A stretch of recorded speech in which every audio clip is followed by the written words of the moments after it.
నేనేమంటున్నాంటే ఇప్పుడు అన్న దీనికి మొత్తానికి వీళ్ళు ఇప్పుడు ఏదైతే ఉందో అవి ఇవ్వండి, ఇవన్నీ ఉన్నాయి కదా.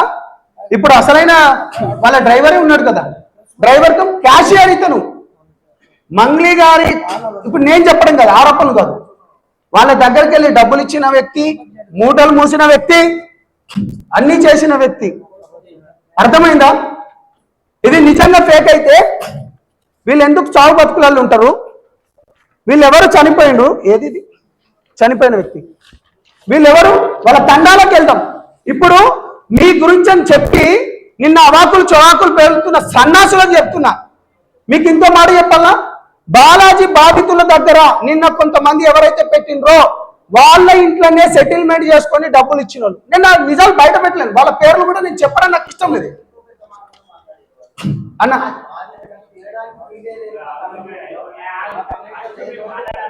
నేనేమంటున్నా అంటే అన్న, ఇప్పుడు బాధితుల తరపు నుంచి బాధితులు మాట్లాడతారు. రమేష్ మాట్లాడాల్సిందిగా కూర్చోండి.